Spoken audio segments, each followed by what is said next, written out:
नमस्कार मंडळी. भूतांच्या गोष्टी ऐकायच्या आहेत का?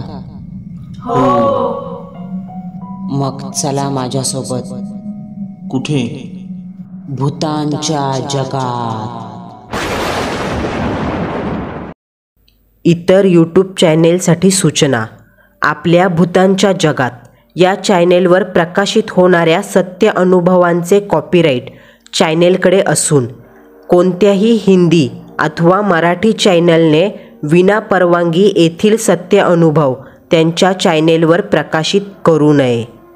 आपण आज जो सत्य अनुभव ऐकणार आहोत तो सुरूरच्या धावजी पाटलाचा घडलेला साक्षात्कार आहे आणि आपल्याला हा अनुभव सार्थक यांनी लेखन करून पाठवला असून सदरील घटना त्यांच्या माहितीतील एका मुस्लिम कुटुंबासोबत घडलेली आहे. सदरील सत्य अनुभव त्याच मुस्लिम कुटुंबाच्या शब्दात ऐकूया. नमस्कार, मी खदिजा मुलानी. आमचे जाफराबाद शहरामध्ये स्वतःचे घर आहे. त्यात आम्ही 5 सदस्य. मी, माझे हजबंड, आमचा एक मुलगा रहीम आणि मुलगी रुकैया आणि माझ्या सासूबाई जावेदा, ज्यांना आम्ही दादीजान म्हणतो, इतके जण राहतो. आमचं खूप हसतं कुटुंब होतं. रुकैयाची नुकतीच 12वी पूर्ण झाली होती. आता ती डिप्लोमाची तयारी करण्याच्या विचारात आहे. तर रहीम, तिचा मोठा भाऊ, त्याला शिक्षणाची आवड नसल्याने 12वी नंतर त्याने शिक्षण सोडून स्वतःचं गॅरेज टाकलं. हळूहळू त्याचा विस्तार होऊन त्याच्या हाताखाली 10 लेबर काम करत असतात. शहरातील ज्या भागात आम्ही राहतो तिथे आमच्या समाजाची अर्थात मुस्लिमांची वस्ती आहे आणि काही अंतरावरून मग जाधवांची वस्ती लागते. वस्तीमधील लोक आमच्याशी जास्त गोडीने बोलत नव्हती, फक्त कामापुरतं बोलणं ठेवायची. कारण या आमच्या 15-20 घरं असणाऱ्या मुसलमानांच्या वस्तीत सगळ्यात वेगळं घर आमचंच होतं. कारण आमच्या घरामध्ये सुरूरच्या धावजी पाटलाची असणारी घुंगराची काठी होती. रहीमच्या अब्बूंना धावजी पाटलाचं वारं येत होतं आणि जेव्हा कोणी ही बाब ऐकत असे तेव्हा त्यांना आश्चर्य झाल्याशिवाय राहत नाही. सर्वांच्या माथ्यावर आठ्या उमटतात. परंतु हे खरे आहे आणि याच कारणाने आमच्या समाजातील लोक आमच्याशी तुटून वागतात. परंतु आम्हाला कोणाचंही देणं घेणं नाही आणि आम्ही कोणाला घाबरतही नाही. कारण जेव्हा आम्ही खूप गरीब होतो तेव्हा याच लोकांनी आम्हाला साथ दिली नव्हती. मग आता आमच्यावरती बोट उचलण्याचा यांना अधिकार नाही. भर पावसात आमच्या पत्र्याच्या घराला गंजून पडलेल्या भेगांमधून पूर्ण घरात पाणी साचायचं. दोन्ही लेकरांना कुशीत गुंडाळून रात पावसाचे सपके खात आम्ही दिवस रात्र काढलेत. घरात अन्नाचा कण नव्हता. सकाळी शिळा तुकडा खाल्ला तर संध्याकाळी काय मिळेल का नाही याचा विचार करावा लागायचा. इतक्या हालाखीचे दिवस काढले, पण या लोकांनी कधी आमची साथ दिली नाही. मंदिरातील एक गुरव काका, मोठे दयाळू, ते देवाला आलेला नैवेद्य आम्हाला द्यायचे. एखाद्या भिकाऱ्याच्या वरची आमची ही दयनीय अवस्था पाहून या लोकांना आमची कधीच दया आली नाही. पण गुरव काकांनी आम्हाला साथ दिली आणि सुरूरच्या धावजी पाटलांना जाण्याचा मार्ग दाखवला. आमच्या मनात धर्माबाबत अजिबात भेदभावना नव्हती, म्हणून काकांनी सांगितल्याप्रमाणे 51 लिंबांची माळ घेऊन रहीमचे अब्बू थेट सुरूर गावाला एसटीने एकटे गेले. तिथे बाबांच्या चरणी ती माळ अर्पण करून तिथेच मनातील सर्व व्यथा गायली आणि गेल्या पावली घराकडे आले. परंतु एसटीने पुन्हा रिटर्न येण्यासाठी खिशात तिकिटाचे पैसे देखील नव्हते. म्हणून तिथेच बस स्थानकावरती डोक्याला हात लावून नशिबाला दोष देत बसले. त्याच ठिकाणी एका कारखान्याच्या चेअरमनशी त्यांची दैवयोगाने गाठ पडली. सुरुवातीला त्यांचे सामान्य बोलणे सुरू झाले आणि मग आमच्या हालाखीच्या परिस्थितीबद्दल जाणून घेतल्यानंतर त्यांनी रहीमच्या अब्बूला त्यांच्या कारखान्यात लेबर म्हणून येण्याची ऑफर दिली. काम थोडे किचकट असल्याने 2,000 रुपये मासिक वेतन मिळणार होते. 1990च्या दशकात 2,000 रुपये म्हणजे खूप मोठी रक्कम होती. मग काय, तिथून पुढे आमचा काळच उलटला. घरात पैशामुळं अन्नधान्य येऊ लागलं. 2002मध्ये आमचं स्वतःचं 8 खोल्यांचं ऐसपैस घर तयार झालं. तोवर त्यांचा पगारही बराच वाढला. परंतु या सगळ्या काळामध्ये आमची धावजी पाटलाच्या प्रती श्रद्धा प्रचंड दृढ झाली. आम्ही प्रतिवर्षी धावजी पाटलाच्या दर्शनासाठी जाऊ लागलो आणि यातच रहीमच्या अब्बूंना धावजी पाटलाचा संचार सुरू झाला व खूप आनंदाने आम्ही बाबांच्या गणमाळीचा कार्यक्रम करून बाबांची असणारी घुंगराची काठी आणली आणि तिची घरात स्थापना केली. आमच्या घरातील मागच्या खोलीत जिथे आम्ही नित्य नमाज अदा करतो तिथेच बाबांच्या काठीची स्थापना केली. कारण आमच्या दृष्टिकोनातून ती खोली पवित्र आणि बाबाच्या काठीसाठी उत्तम होती. त्या खोलीतील पश्चिम भिंतीला एक खिडकी होती. त्या खिडकीखाली 6 छोट्या आकाराच्या सफेद रंग दिलेल्या पायऱ्या बनवल्या होत्या. आमच्या मजहबमध्ये त्या पायऱ्यांना जन्नत की सीडी म्हणून व खिडकीला अल्लाह ताला के पास जानेवाला दरवाजा म्हणून त्याच्यासमोर नमाज अदा करण्याची पद्धत आहे. प्रत्येक मुसलमानाच्या घरात असं नसतं. जे मजहबचे नियम काटेकोरपणे पाळतात तशीच लोक आवर्जून हौसेनं हा प्रकार बनवून घेतात. आणि आमच्या घरात वयात आलेला रहीम या गोष्टींना खूप मानायचा. 21 वर्षाचा रहीम दर शुक्रवारी मस्जिदमध्ये भरणाऱ्या इस्लामिक जमातमध्ये सामील व्हायचा. या जमातमध्ये मौलाना साहेब इस्लामचे महत्त्व, त्यांच्या नियमाचं आणि कुराणाचं प्रबोधन करायचे. म्हणून रहीम मजहबचे सर्व नियम कटाक्षपणे पाळायचा. आम्हाला रोज नमाज अदा करणं शक्य होत नाही, पण रहीम नमाज अदा केल्याशिवाय राहत नाही. पण तो खूप रागीट स्वभावाचा झाला होता. तो आमच्याशी अजिबात प्रेमाने बोलत नसे. थोडं काही कमी जास्त झाला की आमच्यावर खेकसायचा, नेहमी चिडून बोलायचा. आणि यामागचं कारण हे तेच, त्याला अब्बूजांच्या अंगावर येणारं धावजी पाटलाचं वारं, घरात होणारी पूजा आवडत नसायची. रविवारी अमावस्येला रहीमच्या अब्बूला वारं यायचं. ज्या खोलीत नमाज अदा केला जायचा त्याच खोलीत देवघर असल्याने रहीम जास्तच तावात राहायचा. त्या खोलीत ईशान्य कोपऱ्यामध्ये एका छोट्या चौथऱ्यावर सफेद नक्षीदार फरशी बसवून त्यावर धावजी पाटलांची काठी उभी करून ठेवलेली असायची आणि बाजूलाच धावजी बाबांचा एक मोठा फोटो आणि त्यावर झेंडूच्या फुलांची माळ सतत राहायची. रोज तिथे पूजा आरती करून बाबांना दही भाताचा नैवेद्य दाखवला जायचा. या विषयावरून रहीमचे त्याच्या अब्बाजानबरोबर कित्येकदा भांडण व्हायचे. रहीमचे अब्बूजान नमाजसुद्धा अदा करायचे आणि बाबांची सेवा देखील करायचे. बाबांच्याच कृपेने हे सर्व लहान का होईना परंतु आमचं वैभव घरदार उभं राहून घरात सुख समृद्धी येत होती. या गोष्टीची मी रहीमला कित्येकदा कल्पना दिली, परंतु तो या गोष्टींना अजिबात मानत नव्हता. कोपऱ्यात उभी असलेली बाबांची काठी रहीमच्या डोळ्यात सतत खुपायची. त्याला ती फेकून द्यावीशी वाटत होती, पण अब्बूंची भीती त्याला होती म्हणून तरी तो मनातल्या क्रोधाला जरा लगाम घालायचा. एक दिन दुसऱ्या वस्तीतील जाधव यांच्या शादीचे आमंत्रण आले. ते जाधव आमच्या खूप जवळचे होते म्हणून शादीला जाणं भाग होतं. आम्ही सहकुटुंब शादीला गेलो. मोठ्या कार्यालयात शादी होती. त्यावेळी त्यांच्या काही विधी चालल्या होत्या म्हणून रहीमचे अब्बू तिथे बसलेल्या पुरुष मंडळीत गप्पा मारत बसले. म्हणून मी, दादीजान आणि रुकैया आम्ही महिला मंडळांच्या गप्पांमध्ये सामील झालो. तेव्हा रहीम माझ्या जवळ येऊन हळूच कानात म्हणाला, अम्मी, गैरेज का कुछ काम आ गया है, मुझे जाना पड़ेगा.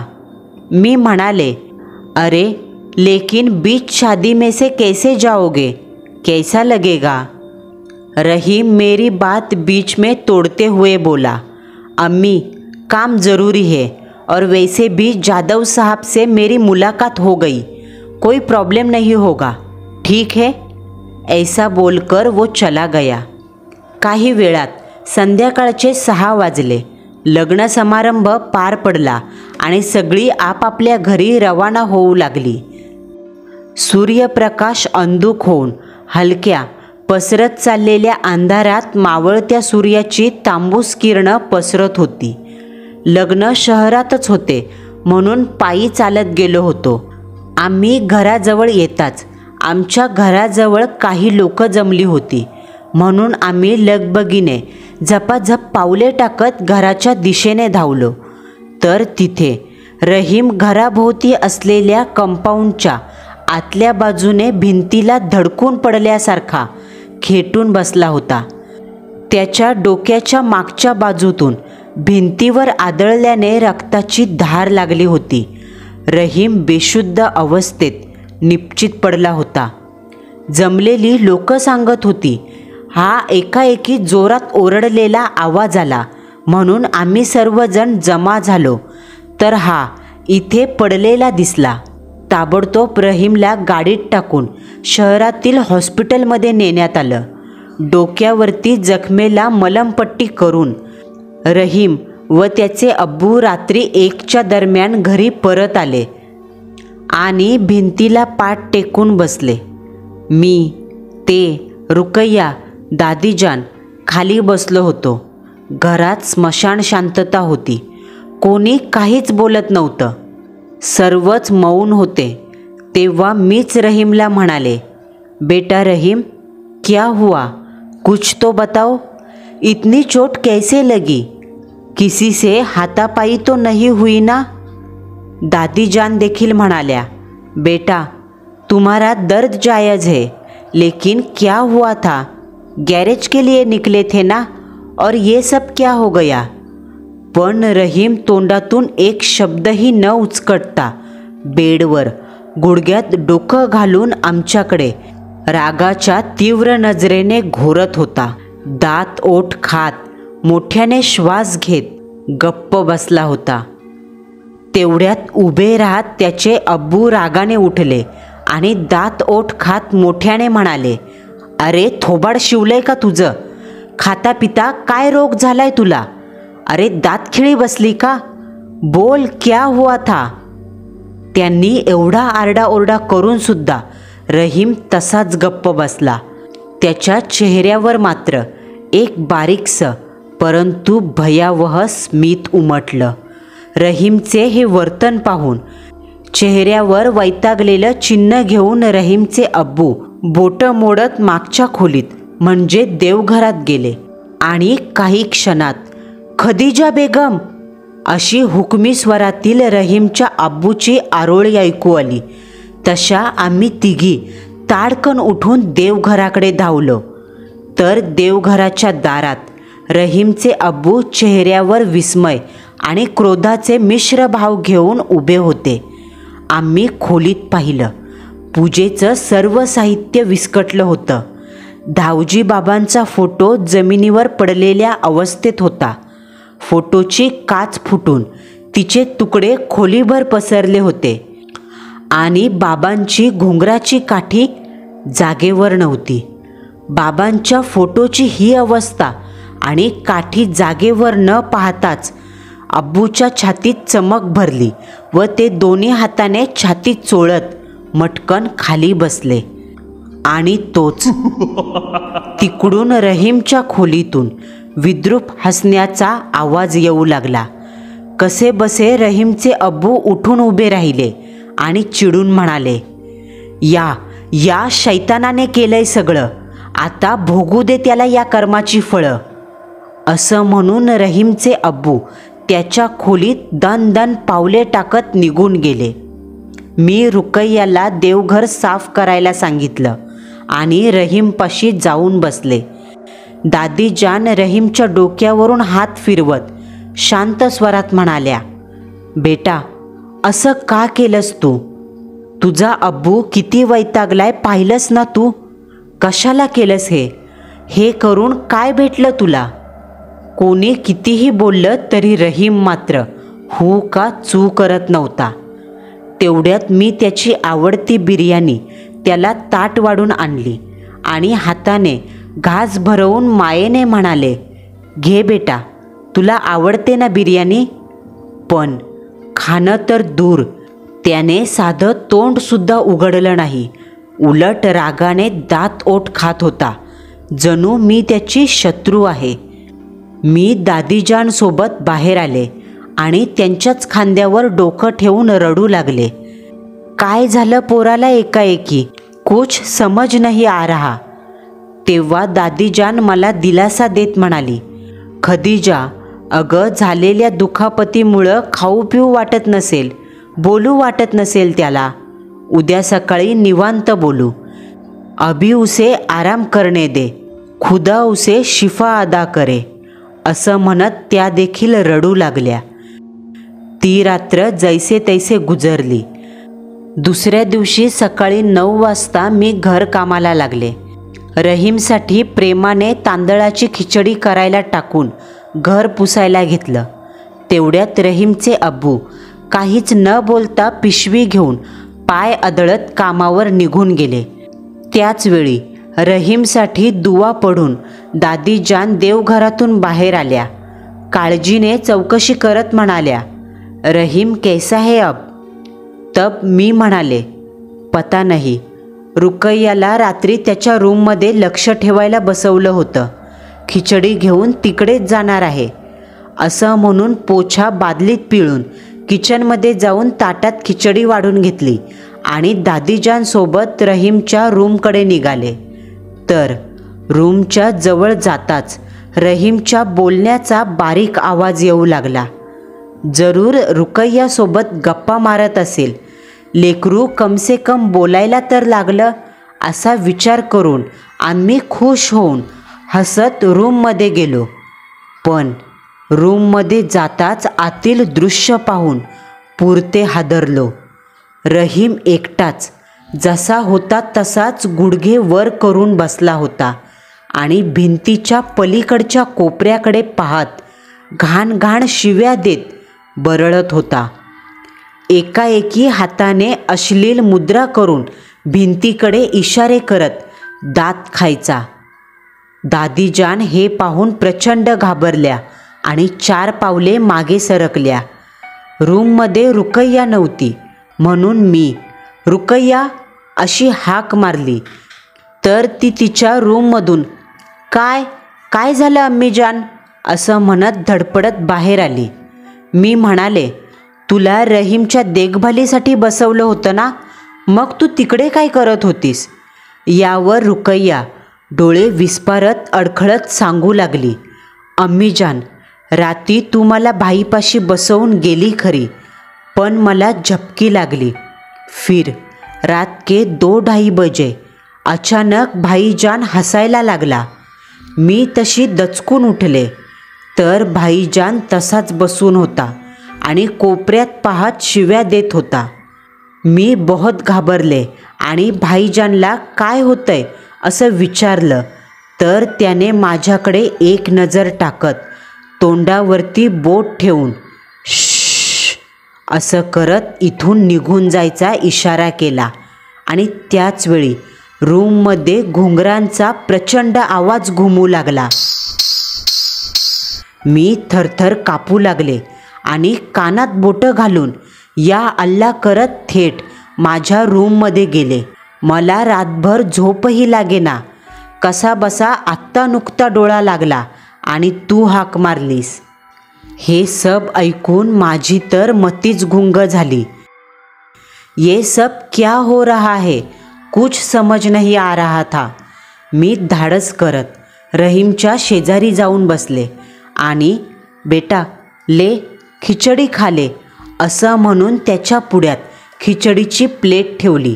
तर त्याने ती प्लेट उचलून खिचडी माझ्या अंगावर ओतली आणि प्लेट भिंतीकडे भिरकावली. कोपऱ्यात प्लेट धडकून थेट LED बल्बवर जाऊन लागली आणि बल्ब फुटून खोलीत अंधार पसरला. मी तर अंगावर सांडलेली गरमागरम खिचडी हाताने झाडत खोलीच्या बाहेर धावले. आम्ही हॉलमध्ये आलो आणि तिथेच बसून राहिलो. त्या दिवशी दिवसभर रहीमच्या रूममधून त्याच्या शिवीगाळ करण्याचा आवाज घुमत होता. तरीसुद्धा आम्ही परत तिकडे गेलो नाही. शाम के 6 बज गए और रहीम के अब्बू एका व्यक्तीला घेऊन घरात लगबगीने आले. त्यांनी गडबडीने घरात येऊन पिशवी सोफ्यावर फेकून किचनमध्ये गेले. एक तांब्याभर पाणी आणले आणि ते त्या व्यक्तीच्या पायावर घालत आदरपूर्वक "आत या देवा, आत या" असं म्हणत अतिथी धर्म बजावला. त्या व्यक्तीने घरात पाऊल टाकताच सकारात्मकतेची एक लहर घरभर पसरली. त्या सद्गृहस्थांनी पांढरी शुभ्र मलमलीत धोतर, पांढरा कुर्ता परिधान करून खांद्यावर लाल जरीचा काठ असलेले उपरणे टाकले होते. डोक्यावर पांढऱ्या रंगाची कडक गांधी टोपी आणि कपाळी कस्तुरी तिलक होता, जो त्यांच्या दैवी तेजाला शोभा आणत होता. दोन्ही हात मागे बांधून हातात एक जपमाळ पकडली होती आणि तोंडामध्ये हळूहळू जगदंब जगदंब असा जप करत होते. 40शी गाठलेले ते सद्गृहस्थ दुसरे तिसरे कोणी नसून यशवंत गुरव म्हणजे आमचे गुरव काका, ज्यांनी प्रत्येक परिस्थितीमध्ये आमच्या पाठीशी खंबीर उभे राहून आमची साथ दिली होती. ते आज इतक्या वर्षांनी आमच्या घरी आले होते. त्यांना पाहताच आम्ही उठून उभ्या राहिलो. डोक्यावर पदर सावरत त्यांचे चरण स्पर्श करत नमस्कार केला. त्यावेळी हात जोडत चेहऱ्यावर शरणागतीचे भाव उमटवत रहीमचे अब्बू काकांना म्हणाले, "काका, तुम्हीच बघा आता काय ते." कदाचित रहीमच्या अब्बूंनी काकांना घरामध्ये येण्याआधीच घरामध्ये घडलेल्या सर्व प्रकरणाची कल्पना दिली असावी. तरीही न राहून मी रुकय्याने सांगितलेली रात्रीची घटना आणि सकाळचा किस्सा रडत रडत काकांना सांगून टाकला. तेव्हा दीर्घ श्वास सोडत काका असा हुंकार भरत रहीमच्या खोलीकडे निघाले. आम्ही त्यांच्या मागोमाग चालत होतो. काका रूममध्ये जाणार तेवढ्यात रहीमने खाडकन दार आदळत दरवाजा बंद करून घेतला आणि दीर्घ हुकमी स्वरात, "ए जा, मला गरज नाही तुझी. मी एकटाच या सगळ्यांना झोडून काढीन. मेरे अल्लाह आहे माझ्यासोबत. इस मुच्छड के लिए मैं अकेला काफी हूँ." असा चवताळत बडबडू लागला. तोच चवताळून रहीमच्या अब्बूंनी पुढे येऊन दरवाजावर जोरदार लाथ घातली आणि म्हणाले, "हरामखोरा, तू कोणाला निघून जा बोलतोयस? काय अक्कल आहे का तुला? अरे मेरी किस्मत खराब, तुझे इस दिन के लिए पैदा किया था जो तू भगवान समान काका की तोहीन करे. निकल बाहर, दिखाता हूँ तुझे." असं म्हणू लागले. काकांनी रहीमच्या अब्बूंना शांत राहण्याचा इशारा करत ते घराच्या बाहेर निघून आले. आम्ही सुद्धा त्यांच्या पाठोपाठ बाहेर आलो. बाहेर आल्यावर काकांनी एक नोकियाचा फोन काढला आणि फोन लावला. 4-5 रिंग वाजल्यानंतर समोरून फोन उचलला गेला. तेव्हा हृदयावर हात ठेवत काका आदरपूर्वक बोलू लागले, "नमस्कार गुरुदेव." गुरुदेव म्हणजे आपल्याला ज्यांनी हा अनुभव पाठवला आहे त्यांचे वडील. त्यांच्या 5 मुख्य शिष्यांपैकी सर्वात थोरले म्हणजे यशवंतराव. यशवंतराव नमस्कार करत म्हणाले, "गुरुजी, एक अडचण होती. आमचे मित्र मुलांनी नाहीत का, त्यांना थोडी अडचण पाहायची होती." असं म्हणत काकांनी सर्व वृत्तांत सांगून टाकला. यावर गुरुजी काही मिनटं शांत राहून गंभीर स्वरात म्हणाले, "यशवंता, ही दैवी कोपातून उद्भवलेली पिशाचिक बाधा आहे. यात तू हस्तक्षेप करू नकोस. येत्या अमावस्येच्या दिवशी सर्व काही उलगडून समोर येईल. ही दैवी शिक्षा नाही तर धडा आहे, जो यांना शिकणं गरजेचं आहे. तुर्तास मात्र शनिवारच्या रात्री 1.25 किलो दही भात पोरावरून उतरवून निर्जन ठिकाणी ठेवायला सांग. बाकी मग रविवारी फोन करेल. जगदंब. आज गुरुवार होता आणि रविवारी अमावस्या होती. फोन ठेवल्यानंतर काळजी घ्या आणि हो, रहीमला मारहाण करू नका. गुरुजींनी सांगितलेला उतारा ध्यानाने करा, म्हणजे काही गोष्टींचा उलगडा होईल, असं मार्गदर्शन करून काका निघून गेले. आम्ही सर्व त्या रात्री हॉलमध्ये खाली अंथरूण टाकून झोपलो. रहीमच्या बडबडण्याचा आवाज सतत येत होता. अधूनमधून मांड्या ठोठावण्याचा आवाज यायचा, जणू काय कुस्तीत कोणाला तरी आव्हान करत असावा. सकाळचे 7 वाजले आणि रहीमच्या तीव्र विव्हळण्याचा आवाज येऊ लागला. त्या आवाजाने आमची झोप मोडली. तसे आम्ही उठून रहीमच्या रूमकडे जाणार, तेवढ्यात जोरात किंकाळी देत रहीम धाडदिशी दार उघडून धडपडत रूमच्या बाहेर आला. या खुदा करत तो पळत पळत घराबाहेर गेला. तसे आम्ही पण घराबाहेर धावलो. रहीम अंगणामध्ये मातीमध्ये गडबडा लोळत होता. त्याने दोन्ही हाताने स्वतःचे कान घट्ट दाबून धरले होते आणि खूप जोरात रडत विवळत होता. त्याच्यातला अहंकार कुठच्या कुठे पळून गेला होता. रहम कर, मुझपे रहम कर, मत कर ये आवाज, मुझे माफ कर दे बाबा, मुझे माफ कर, असं म्हणत त्राही त्राही करत होता. अंगाची सर्व कपडे फाटली, जणू बिबट्याने त्याच्यावर हल्ला करून त्याला घायाळ केला असावा. मातीत लोळून लोळून उरला सुरलेला फाटका शर्ट पण निघून पडला. त्याच्या त्या उघड्या बदनवर लाल बुंद तीव्र वन दिसू लागले, जणू काय मोठ्या जाडजूड काठीने त्याच्यावर अमानुषी प्रहार केले असावेत. त्या फाटलेल्या जीन्स पॅन्टमधून त्याच्या मांड्या व पोटऱ्यांवरची सूज स्पष्ट दिसत होती. त्याची ही अवस्था पाहून माझ्या अंगाचा थरकाप उडाला. तो इतक्या जोरात ओरडत होता का त्याच्या आवाजाने त्याला होणारा प्रचंड त्रास एक आई म्हणून मला जाणवत होता. त्याच्या आवाजाने शेजारपाजारची मंडळी गोळा झाली आणि सर्वजण विस्मयाने रहीमचे हाल पाहू लागली.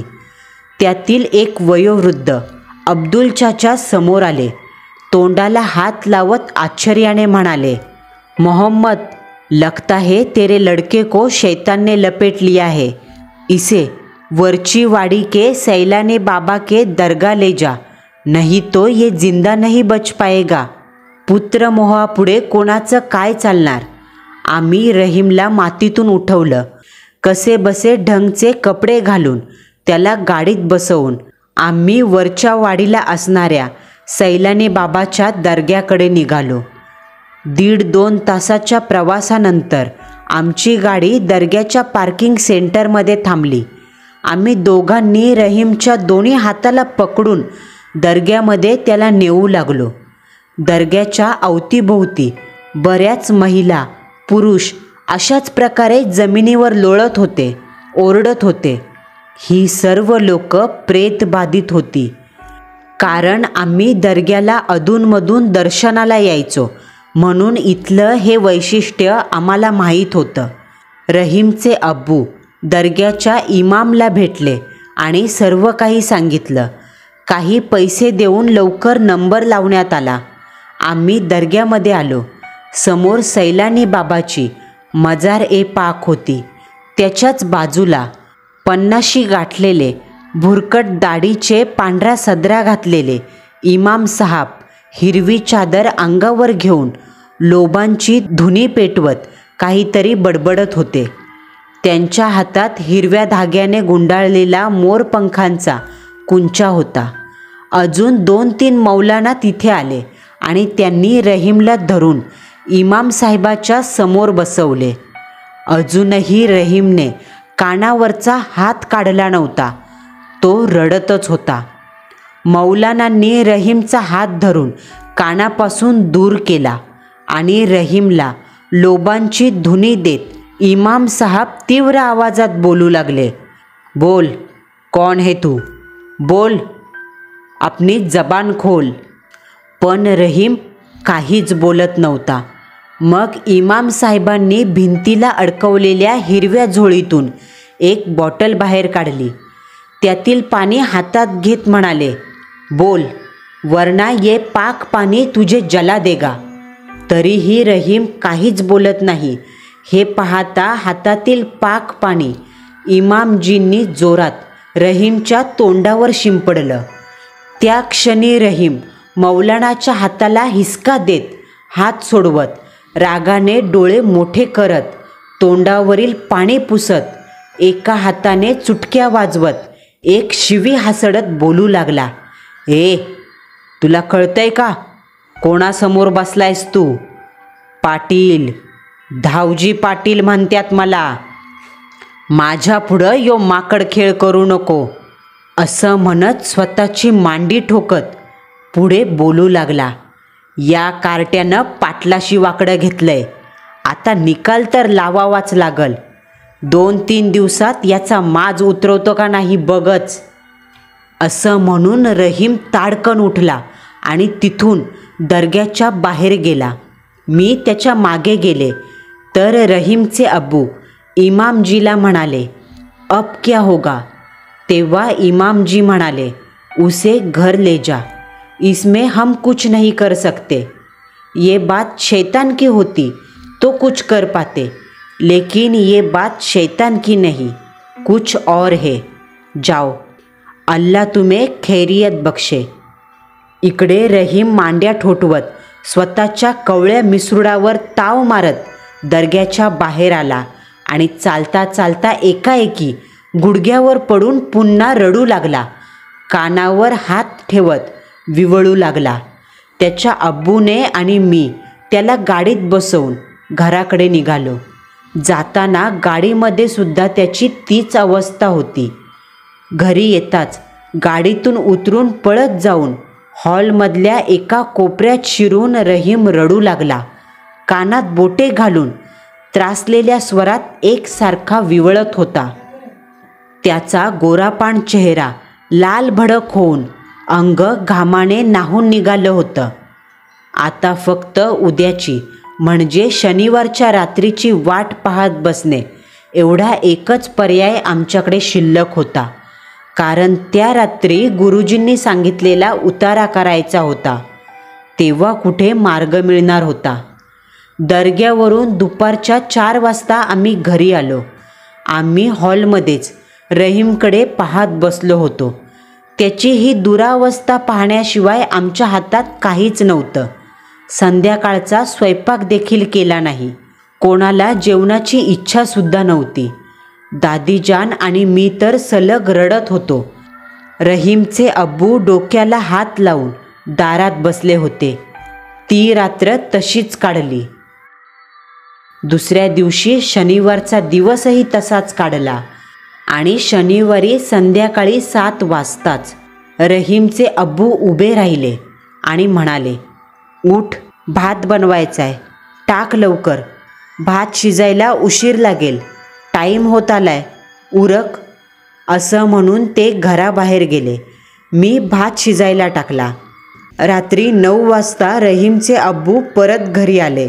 त्यांच्या हातात एक पिशवी होती. त्यात दह्याचे 5-6 पुडे आणि एक छोटी वेळूची दुरंडी होती. ते येताच मी भात थंड होण्यासाठी परातीत काढून घेतला. 11-11:30च्या दरम्यान रहीमच्या अब्बूंनी परातीतला भात दुरडीत काढून सगळे दह्याचे पुडे फोडून त्या भातात ओतू लागले आणि मग रुकय्या व दादीजानला दुसऱ्या खोलीत पाठवलं. हातात ती दह्या भाताने भरलेली दुरडी घेऊन रहीमवरून उतरवली आणि ते सरळ घराबाहेर गेले. तसा रहीमने कानावरचा हात काढला आणि माझ्यापाशी येऊन मांडीवर डोकं ठेवून रडू लागला. मग मलाही रडू फुटलं. त्याच्या अंगाला हात लावला तरी त्याला त्या जखमांमुळे प्रचंड वेदना व्हायच्या. रुकय्या, दादीजान बाहेर आल्या आणि रहीमला माझ्या मांडीवर बघून त्यांचे डोळे देखील पाणवले. दादीजान हुंदका आवरत रहीमचं तोंड कुरवाळू लागल्या. काही वेळात रहीमचे अब्बू उतारा टाकून हातपाय तोंड धुवून घरात आले. अब्बूजानला पाहताच रहीम उठून बसला आणि थरथरत्या हाताने कान धरून माफ करो अब्बूजान असं म्हणत भरल्या डोळ्यानं हुंदका देऊ लागला. त्याच्या मनातील द्वेष, अहंकार नष्ट होऊन प्रायश्चित्ताची भावना प्रकट झाली होती. रहीमला पाहताच त्याचे अब्बूजान पळत आले आणि रहीमला मिठीत घेऊन रडू लागले. मी आज त्यांना पहिल्यांदा रडताना पाहत होते. रुकय्याचा देखील कंठ दाटून आला. ती रडक्या स्वरात म्हणाली, काय झालतं तुला भाईजान? तेव्हा डोळे पुसत रहीम सर्व काही सांगू लागला. त्या दिवशी गॅरेजचा बहाणा करून मी घरी आलो आणि मनातील द्वेषाची तृष्णा शांत करण्यासाठी सरळ देवघरात गेलो आणि धावजी बाबांचा फोटो जमिनीवर आपटला. पूजेचं सर्व साहित्य पायानं उडवलं आणि बाबाजींची काठी हातात घेऊन मी तिची घोर विटंबना केली. मंडळींनो, एक लेखक म्हणून आम्ही त्या विटंबनेचं वर्णन या अनुभवात केलं नाही. त्यानंतर घराच्या मागे खड्डा खोदून त्यात काठी टाकली आणि खड्डा पायाने बुजवून त्या जागी लाथा मारू लागलो. त्याचवेळी पायाला प्रचंड हादरा बसला आणि मी कंपाऊंडच्या दिवारवरती फेकलो गेलो. माझ्या डोक्याला मार बसल्याने रक्तस्राव झाला आणि मी बेशुद्ध झालो. मग मला हॉस्पिटलमध्ये जाग आली. तेव्हा माझ्या समोर वॉर्डमध्ये नग्न अवस्थेतील काळे कुट्ट, धिप्पाड शरीरयष्टीचे, अतिभेसूर असे असंख्य पुरुष उभे होते. प्रत्येकाच्या हातामध्ये एक एक घुंगराची काठी होती व सतत त्या काठीचा जमिनीवर आदळत घुंगराचा प्रचंड आवाज येत होता. ते वटवागुळासारखे दात दाखवत हसत होते आणि काही मिनिटाच्या या दृष्टांतानंतर ते सर्वजण एकाएकी नाहीसे झाले. पण त्या क्षणापासून माझ्या कानात लाखो करोडो मोठमोठी घुंगरं वाजण्याचा आवाज घुमतोय. सतत कानात घुमणाऱ्या त्या आवाजामुळे तुम्ही सर्व माझ्याशी काय बोलताय हे सुद्धा मला ऐकू येत नव्हतं. पूर्ण शरीर जड झाल्यासारखं वाटायचं. त्या दिवशी रात्री आम्ही मला माझ्या रूममध्ये झोपवून गेली, पण मला झोप येत नव्हती. सतत त्या घुंगरांच्या आवाजानं माझं डोकंच काय, मेंदूसुद्धा फणफणू लागला होता. रात्रभर त्या आवाजाला त्रासून स्वतःच स्वतःचे केस ओढत बसलो. त्यातच मध्यरात्र होताच ते सर्व भयानक काळे नग्न पुरुष अचानक रूममध्ये दिसू लागले. त्यांच्या हातातील काठीला असणाऱ्या घुंगरांच्या आवाजाला संतप्त होऊन मी त्यांना घाणेरड्या शिव्या देऊ लागलो. पुन्हा सकाळी त्या असंख्य पुरुषांपैकी एक पुरुष माझ्याजवळ बेडवर येऊन बसला. त्याच्या हातात एक प्लेट होती. त्यात असंख्य गुलालाने माखलेली घुंगरं होती. तो पुरुष म्हणाला, बेटा घे, घुंगरू घे.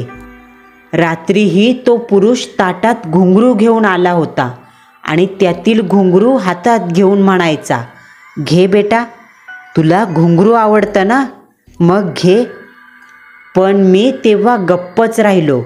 पण आता सहन करणार नाही असा विचार करून मी ती प्लेट घेऊन सगळे घुंगरू त्याच पुरुषाच्या अंगावर ओतली आणि प्लेट बाकीच्या पुरुषांच्या अंगावर फिरकावून दिली. तसा तो बेडवर असलेला पुरुष बाहेर पळून गेला आणि फेकलेल्या प्लेटमुळे रूममधला बल्ब फुटला. तसा खोलीत सर्वत्र अंधार पसरला आणि त्या काळ्या कुट्ट पुरुषांची अंधारात फक्त काजव्यासारखी चमकणारी नजर, त्यांचे डोळे मला दिसू लागले. दिन रात मैं उन्हें गालियाँ देता और वो बस मुझे घूरते हुए एक सुर में हंसते थे। काठी को जमीन पर पटक पटक कर घुंघरू बजाते थे। लेकिन दुसऱ्या दिवशी रात्री त्या सगळ्यांनी मिळून त्या काठीने मला इतकं मारलं की खुदा दुश्मन को भी ऐसा दर्द ना दे। सकाळ झाली आणि ते सर्वजण कुठे गेले माहीत नाही, पण कानात घुमणाऱ्या त्या करोडो घुंगरांच्या आवाजाने मी आता पागल व्हायला लागलो। मला ते सहन होईना। मी कसाबसा घराबाहेर पडलो आणि मातीत लोळू लागलो। लोक जमा झाली। अर्धनग्न अवस्थेत मला लोळताना पाहत होती, पण माझ्या असह्य वेदनांमुळे मी लाज लज्जा विसरून लोळत होतो। मग तुम्ही मला दर्ग्यामध्ये नेलं। इमामजीने जेव्हा माझ्या तोंडावर पाणी शिंपडलं तेव्हा मी जे काही बोलायला लागलो त्यावर माझं नियंत्रण नव्हतं। दरगाह से बाहर आने के बाद फिर वही आवाज़ शुरू हो गई जो अब जाकर थोडी धीमी हुई है। हे सगळं ऐकून रहीमला होणाऱ्या त्रासाबद्दल जाणून मी हंबरडा फोडला, त्याला कुरवाळू लागले। मी रुकय्याला सांगून सेवय्या बनवल्या, रहीमला बसवलं आणि चमच्याने त्याला सेवय्या भरवू लागले। चमचा तोंडापाशी नेताच त्याला उन्मळून आलं। त्याने तोंड बाजूला फिरवत माझा हात मागे सारून म्हणाला, नको अम्मीजान, खूप घाण वास येतोय, नको मला काहीच, झोपू दे फक्त तुझ्या मांडीवर। असं म्हणून माझ्या मांडीवर त्याने डोकं ठेवलं। त्याने खीर खाल्ली नाही, म्हणून मग आम्ही देखील कोणीच खाल्ली नाही।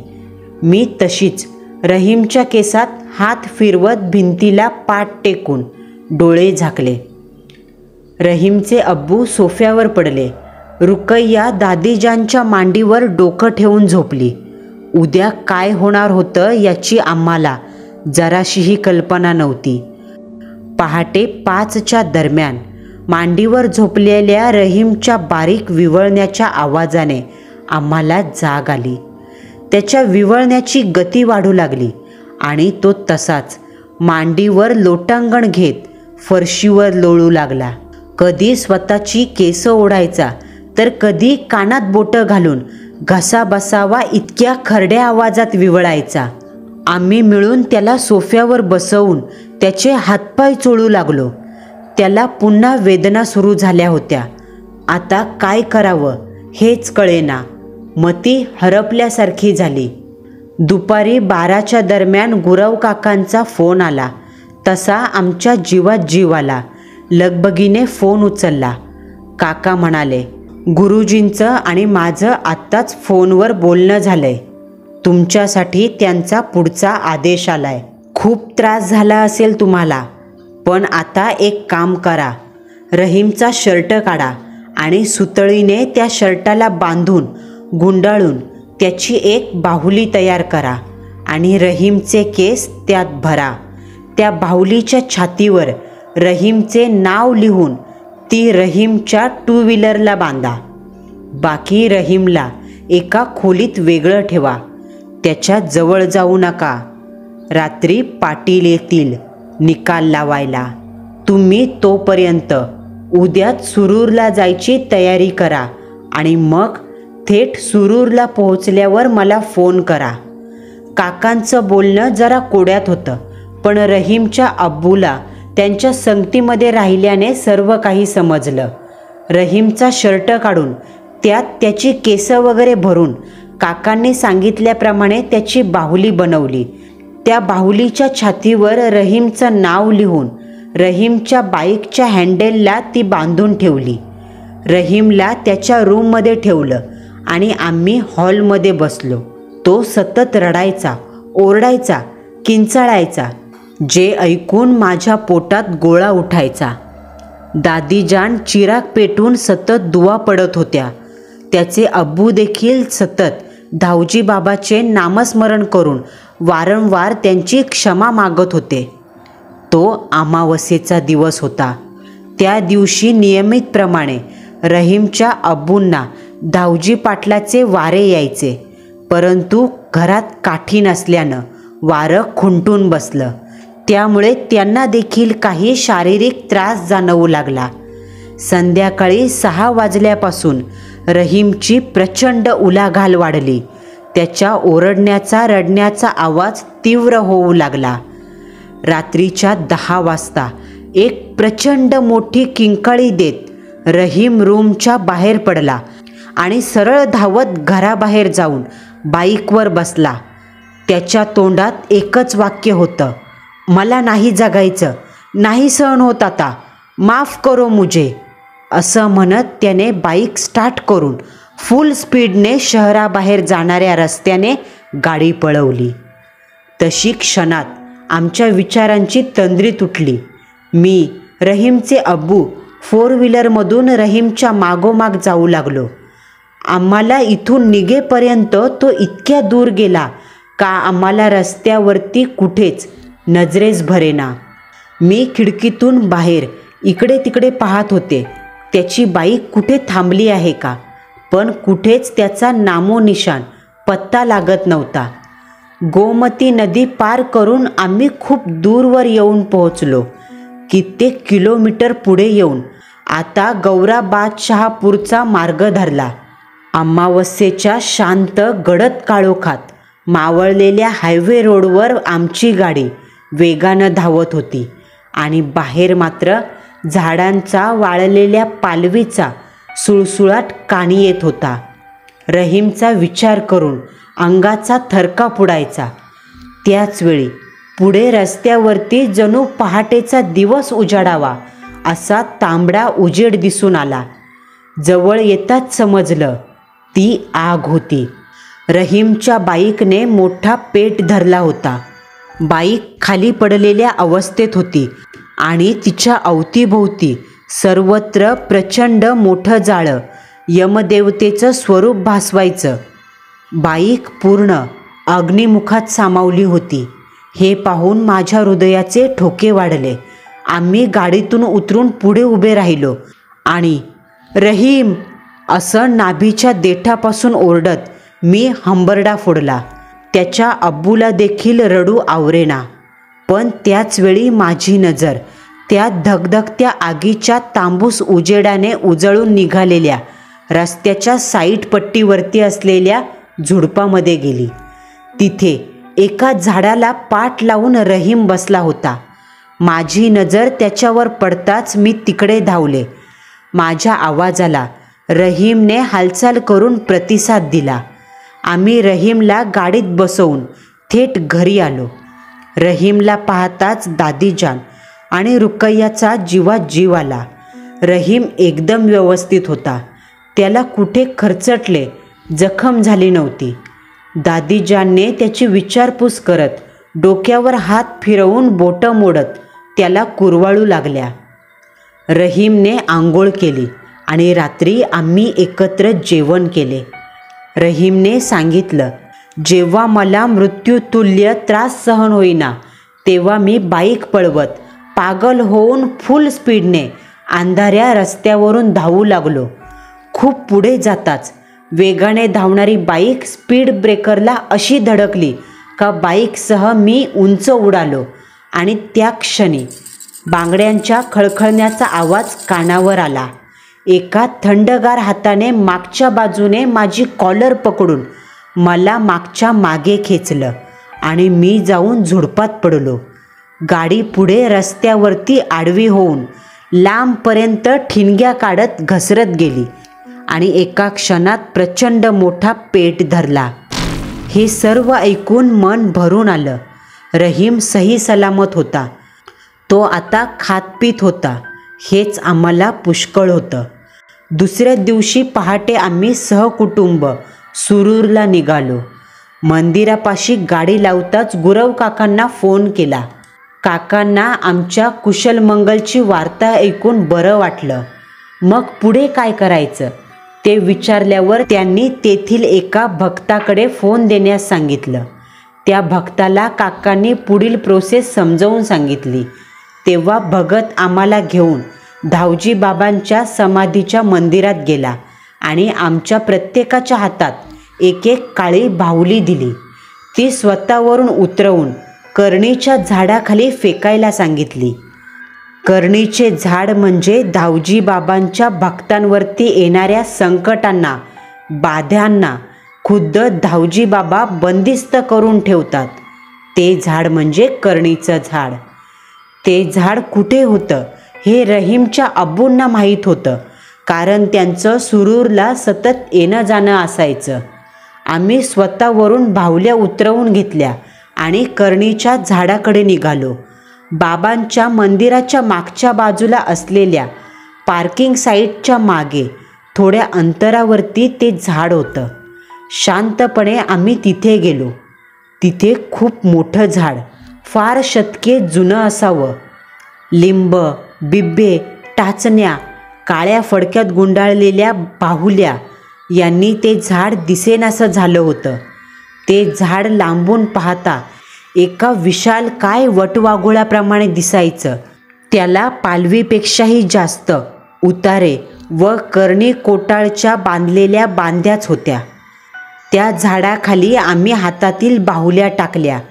झाडाखाली उभं राहून एक नजर आम्ही खालून वर झाडाकडे फिरवली तर आमचे सर्वांचे डोळे विस्फारले. झाडांच्या 2 मोठ्या फांद्यांच्या मध्ये आमची पूर्ण जळालेल्या अवस्थेतील बाईक अडकून बसली होती. पूर्ण काळी जर्द झालेली ती बाईक रहीमचीच होती, कारण त्याच्या मागे असणारा गाडीचा नंबर अस्पष्ट का होईना पण ओळखू येत होता.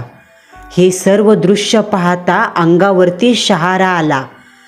पण भगत बाबांनी बजावले होते, झाडाखाली काहीच बोलायचे नाही, म्हणून आम्ही गेल्या पावली मागे आलो. आम्ही मंदिरात गेलो तेव्हा भगत काकांशी फोनवर बोलत होते. आम्हाला येताना पाहताच हो हो ठेवतो, करतो तुम्हाला नंतर असं म्हणत त्यांनी फोन ठेवला आणि मग आम्हाला धावजी बाबांच्या न्यायदान गादीच्या मंदिराकडे नेले. बाबांना नमस्कार करत ते सांगू लागले, तुमच्या मुलाने जे काही केलं तो अक्षम्य अपराध आहे. धावजी पाटलाचा कोप आई काळूबाईशिवाय कुठलीही शक्ती आवरू शकत नाही. गुरव काकांची प्रार्थना आणि पूजा फळाला आली म्हणून तर तुमचा पोऱ्या वाचला, नाहीतर बाबांनी मिठीत घेतलाच होता त्याला. त्यावर रहीमचे अब्बू म्हणाले, बाबांची कृपा आहेच हो, म्हणून तर सर्व वैभव उभं राहिले, नाहीतर आमच्याकडे होतं काय. पण माझ्या या नमक हराम कार्ट्याने नमक हरामी करावी तशी त्यांची विटंबना केली. धावजी बाबा म्हणजे माझा जीव की प्राण, त्याच्यामुळे मी आज आहे. कसं प्रायश्चित्त करू, बाबांना पुन्हा प्रसन्न करून देवघरात कसं आणू याबद्दल मार्गदर्शन करा.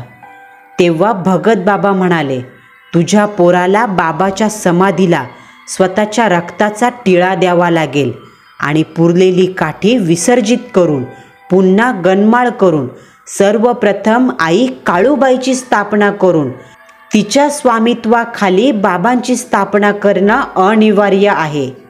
नवीन काठीसह बाबांच्या तांदळ्याची स्थापना करा. देवीची स्थापना करणं अनिवार्य आहे, कारण बाबा कोपले आहेत. म्हणून जराशा चुकीला आता मोठा दंड मिळेल, म्हणून देवीच्या गादीला सेवक म्हणून त्यांची स्थापना करा. आम्ही शुभ वेळ गाठून टिळा देणं, गणमाळ इत्यादी कार्यक्रम केले.